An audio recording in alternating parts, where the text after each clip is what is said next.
consciousness will completely neutralize and obliterate lower consciousness, especially if it's harmful, just with its very presence. That's why you should bend for no one. Bend for no one. Let them bend. Because those who are carrying the higher consciousness, that's the vision that people need to see. That's the mind that needs to, whose light needs to shine. But if you bend, then you don't shine. And you want to shine. You want to. All right. Again, you guys who are here, if you haven't signed up for the newsletter, go ahead and do so. You just go to the profile page, hit the link, bam, 10-15 seconds, you're there. Okay, all right. Energy healing. Okay, fantastic. Let's talk about a little bit about healing. As you know, the journey of healing is the first step we take when we spiritually awaken. First really big, deep step. It's 5 a.m.? Oh, wow. Okay. All right, we'll make it worth it for you, Adam Rising. You're up early. It's the first step we take. Why? Because that's the step we take so that we can really step into this journey. Right?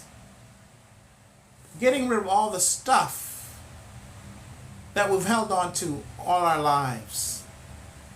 And we all have it, because there's no way you're going to come to this place and not get things happen to you that have devastated you at one point or another.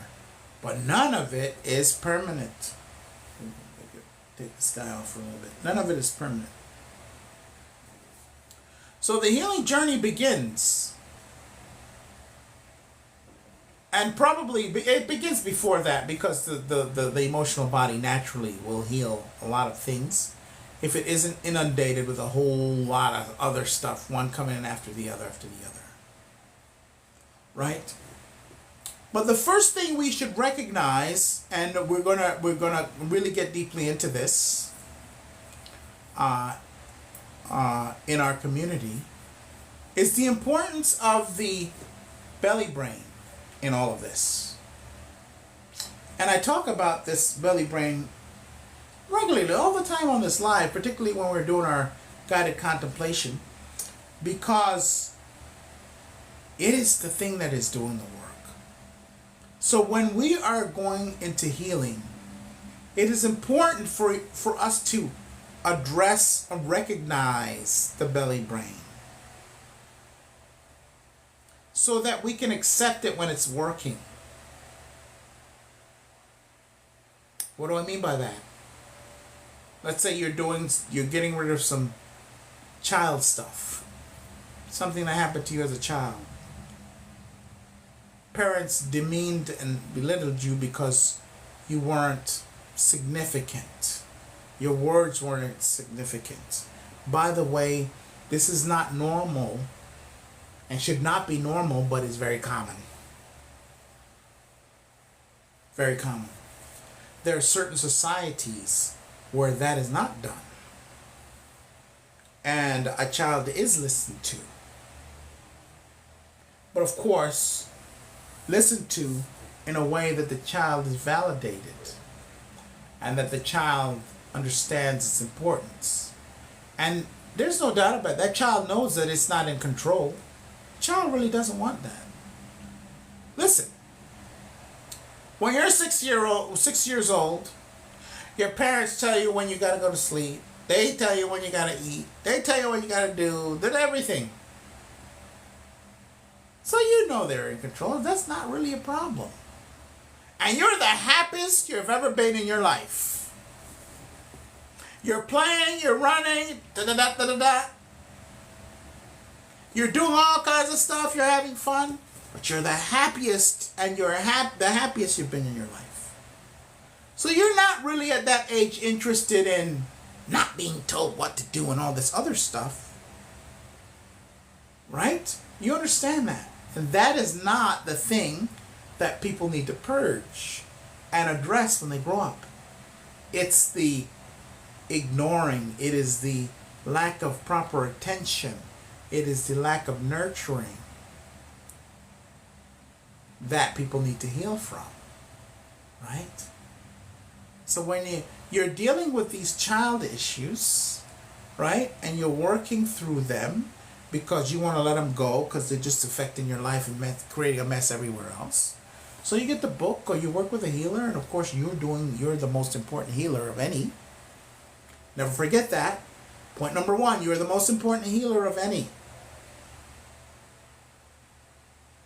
You're working with Papa Guru, that is one of the things you will absolutely be told. Do not come to Papa G and Aurelia looking for miracles or something to be done for you. It is always a co-creative effort.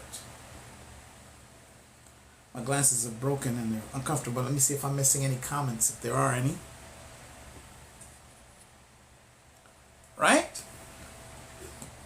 And so, becoming very acquainted, the most important point I'm going to make here is becoming very acquainted with the energy of the stomach.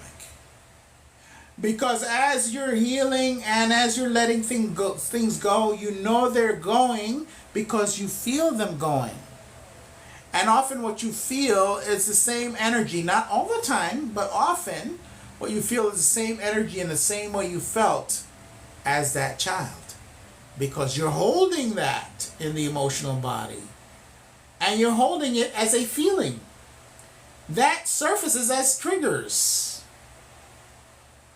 That's what a trigger is. Something you're holding.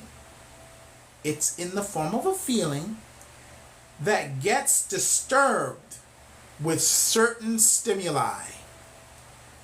That stimuli can be words. That's the most popular way. That stimuli could be a way someone looks at you.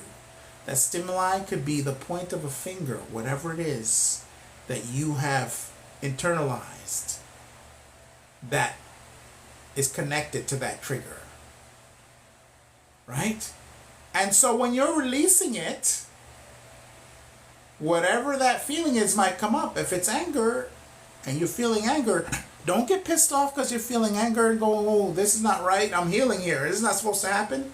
No, understanding and knowing the self is important. Again, is it not?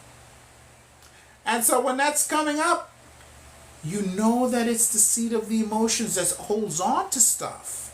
That's the stuff that's holding it, waiting for you to do the work so that it can let it go. So when whatever you're feeling, you must accept it and let it flow through the emotions. Let it move. Let it flow. Emotions want to express. Emotions express through flow. So you let it flow and let it go and let it flow up and out, down and out. And if you feel like getting into a certain position in the body, you let that happen. Because the body, if it's a certain trauma, the body might want to let it go the way that it came in. If you feel like getting into the fetal position, maybe you're letting something go that happened while you were in the womb. And you get into that position so the body can let it go easily. Now, when you're letting things go, you let them flow. You cry, you sneeze, you fart, you cough, you yawn, you do whatever the body wants you to do. That's why if you're working with someone or you're doing it at home, if you have people around that are not aware and are unconscious about that, you don't do it around them because they'll get in the way of it. When we work with people, if they're crying, we encourage it. They're yawning, We keep, we yawn. We help them. There is no judgment about what is going on. It's a part of the healing process. They need to go to the bathroom to release? Go to the bathroom. All of it is valid. All of it is valid and all of it is important. And the more you do this process, the better. And so once you're doing all of this process, I was doing this yesterday with anger. I had to express with my body and voice due to suppression. Yes, absolutely. That's the key. I'm glad you reminded me about that word, suppression. Thank you for sharing that. Because this is how we enrich the conversation. Because I can say things, but if someone just comes on and talks about their experience regarding that, then it makes it much more valid and enriches the conversation. Because what we've done is suppress it. And a lot of times people think suppression as being very negative. And it is if we purposely suppress. But when you're 6 years old, 5 years old, 7, 8, you don't know any of this. So the body naturally, the mind, this one, naturally sends it down. They all work together to suppress it. And they go, when she gets older, when he gets older, we'll remind him that we'll remind her that she should, take care of it. And they remind you all the time with those triggers. Triggers are reminders that you need to address an issue that maybe at the time that it happened, you couldn't. But often, because we are not taught, we think triggers are things that other people do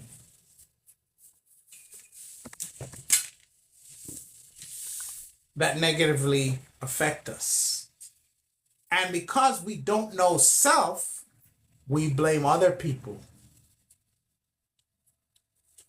When those people are just performing what the assignment the universe has given them, which is to mirror to you what it is that you need to do.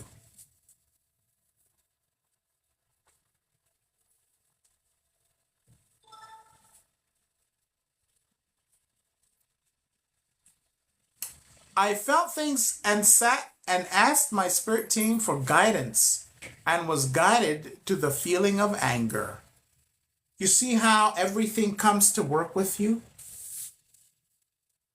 This is why I always stress the core 3 things that must happen when you first get on the path. They must happen or you will be tripped up. Number 1, oneness with self. Number 2, oneness with your ancestors. And number 3, oneness with your inner child. Because only with that can you do this and receive the proper assistance that Nathan just talked about. Because he needed a little help. Where did he go? Did he get on the phone and give me a text? No. He went within himself for the answer. You see? So important.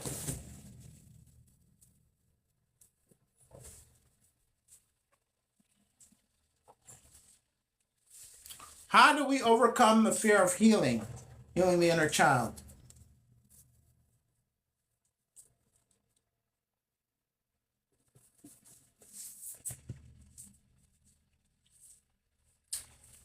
A fool dies 1,000 deaths, but a wise man only dies once.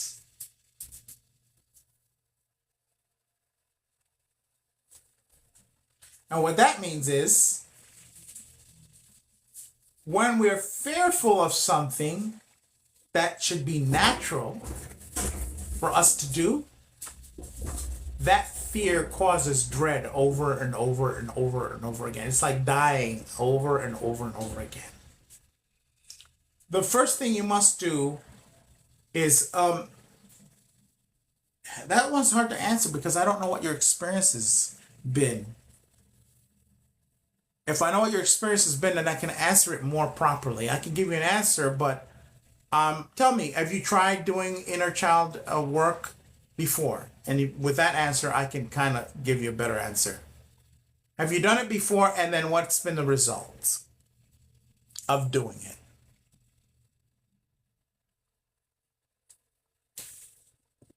Okay, no. So you're fearing the unknown for no reason at all. You don't have a reason. Because if you never tried it, there's no you don't have one. Right? Is it not knowing how to do it? Where to go? Because if it's a lack of not knowing where to go, what to do, that's one thing. But if it's a fear of it, then you don't want to do that. And I can tell you why most people fear that kind of work. And it's not always your fault. The perception is that when you're doing the work, you have to relive the entire scenario. You have to go through the process all over again and relive the memories. And I'm here to tell you that that is not necessary. And we never have people relive their memories. To that's what the talk therapists do or did when I went to them. They're, oh, tell me about this. How did it happen? How did you feel? What'd you do about it? All of a sudden, you got to go back and relive. We do none of that. Being honest and transparent with myself and accepting the things I realize was very helpful for me. Exactly. Right? So you never have to relive to heal. You do not have to relive the trauma to heal. BMW 63. You simply have to allow. This is why knowing. Allow yourself your in the belly brain without reliving it. You simply need to allow it to come up so that you can release it. Right? We have a system and a way of doing that. Energy flow. Now, energy flow is, and Nathan will tell you because he's worked with her. She is, now I've been working with inner child for over a decade. But the way she works with the inner child, with the use of her light language, is nothing like I've ever seen anybody else do. Now, you might be saying, well, you might be saying that because she's your wife, she's your partner, blah, blah, blah. No. I have a system, and I had it, and we work together.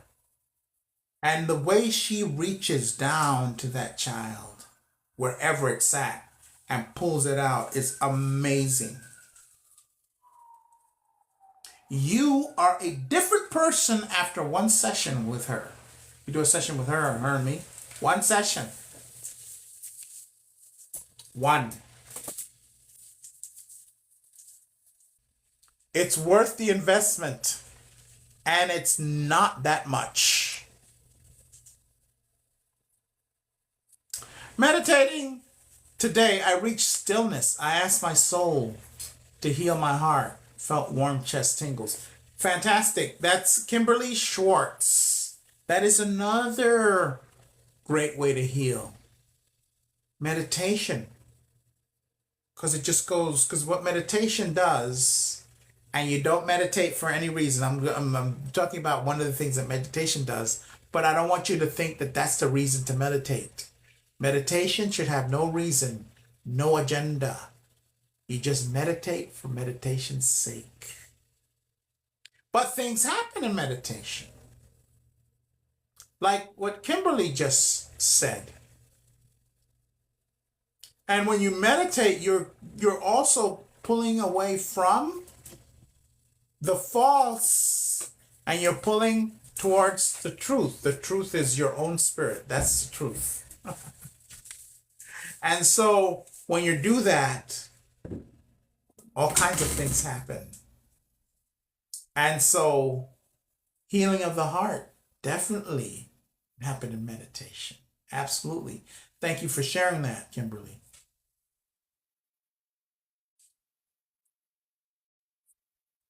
May we all wake up.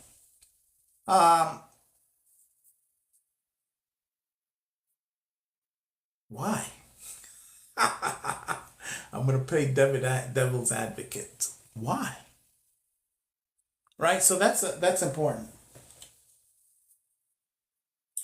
So that's the healing process. So again, to end this part of the live, always acknowledge where the healing, where the work is being done. It's being done here. And also the heart. But let's not make any bones about it. The heart is definitely involved in all things. But this is where the work is done. So we all acknowledge the heart. We all know that. But not many acknowledge the belly, brain, and stomach. And this can be an hindrance to your healing. Right? Because this part knows what needs to go. So you don't have to figure anything out, you see. Because once you're up here figuring things out, you're one step removed from the healing process. It does not occur up here. It occurs here and here. And you can just sit simply and just say, I'm ready to heal. What needs to come? And just sit and allow that intelligence without any distractions from this one.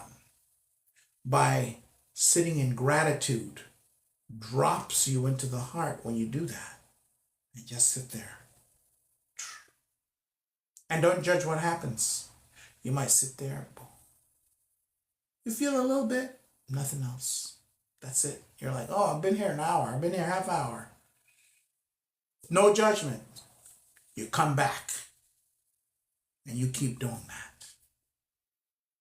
Because it might be so subtle, the healing, you can't feel it here. Exactly. And you must rest after healing. You do a session where you released a lot. No, 2 weeks. You know, you're not going to go to the doctor for a broken leg and then go run a marathon right afterwards.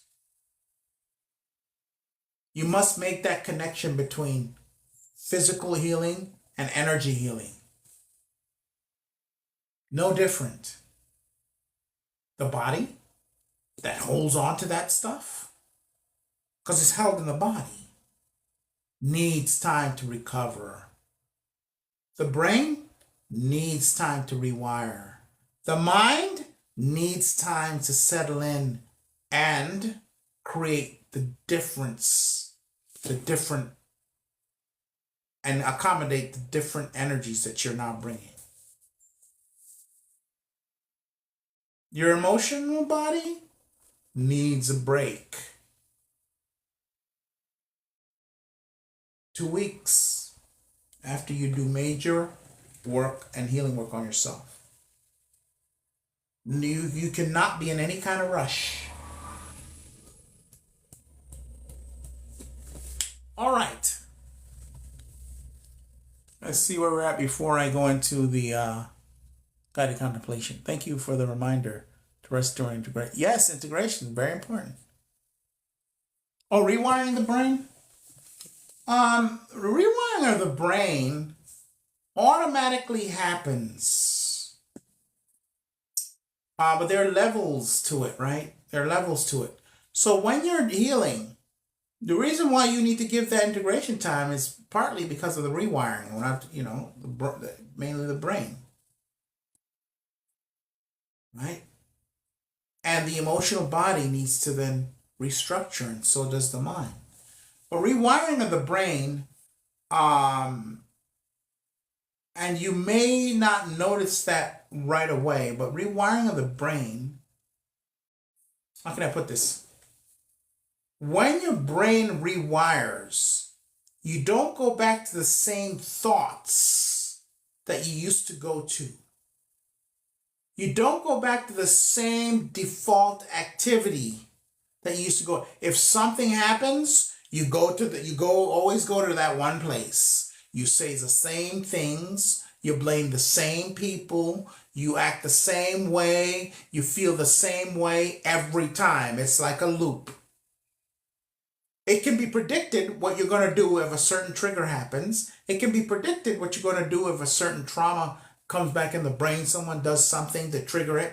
You do the same things. You go off in the same way. You have the same emotions. You think the same way. Everything. That is the reason for that is because of the way your brain is wired to function.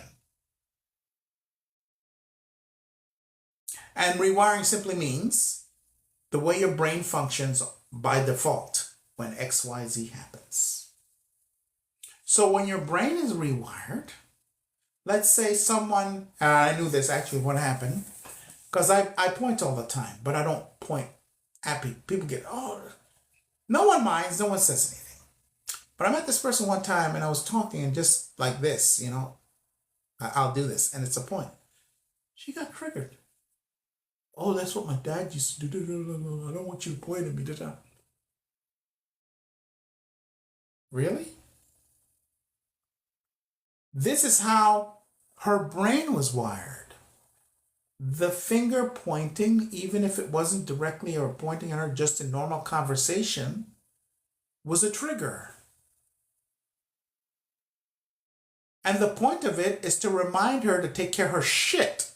But because of how she was wired and a lack of knowledge of self, she would always do the thing that she shouldn't have done and completely not do the thing that actually the trigger was pointing and reminding her. Because remember I said earlier that when you're a kid, you can't quite do the work and so it's suppressed. And then all of it, like in the movie, what's that movie called, babe? The 2015 kids movie where they showed the emotions, the different emotions of the teenager and all of that, and how they act. Inside Out. That's right, Nathan. Thank you. Inside Out. That's a very, very close to accurate movie. Because they go, hey, we'll remind him, when he's old enough to do it. And the triggers are the reminder. So the brain being wired a certain way will act in default mode. You're out of control at that point. You're not in control. You just go to the thing that you do all the time. The way your brain's wired. So when you heal, you start to rewire the brain.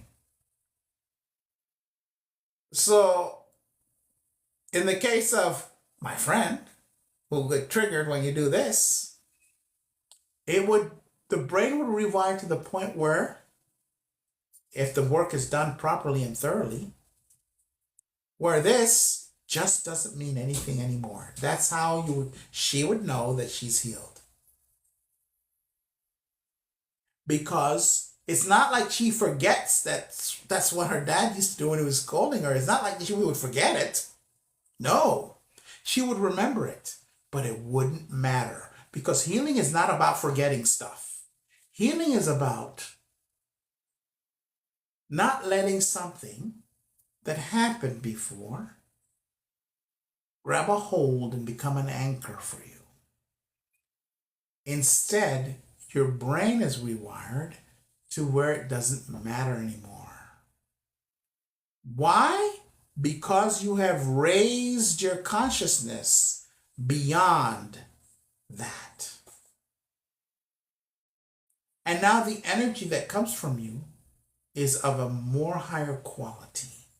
The way your brain works is of a more higher quality. The way your emotions work are not being pulled down by trauma, which is very heavy. Good question.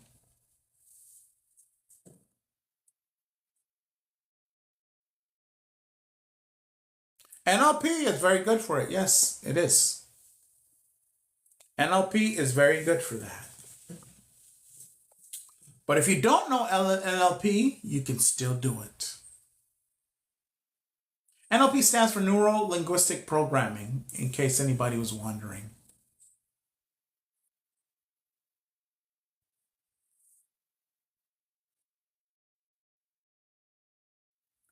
Okay, it is 10:04 over here.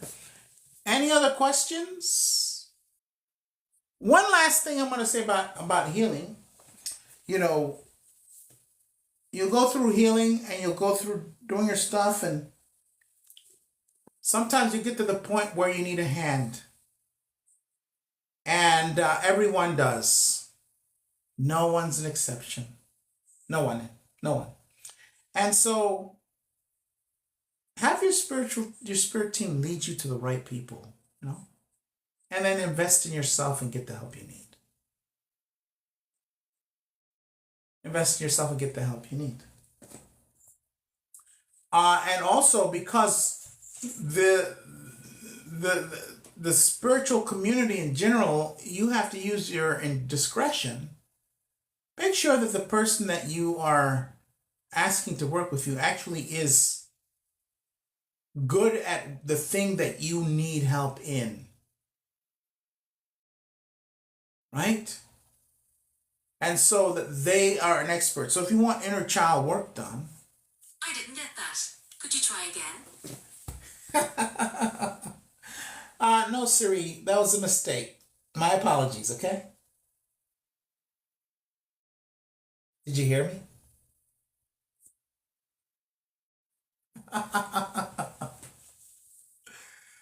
It's funny. We were talking about AI earlier. And an example was presented to interact with AI. So that's how you react with AI. No expletives, no name calling, no anything, right? Because that is being observed and noted and taken in as behavior that should also be displayed. And we don't want negativity to continue, because we got enough of that on planet Earth, right?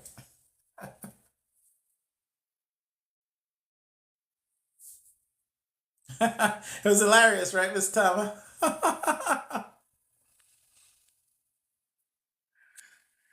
Siri gave me an opportunity to practice what I preach.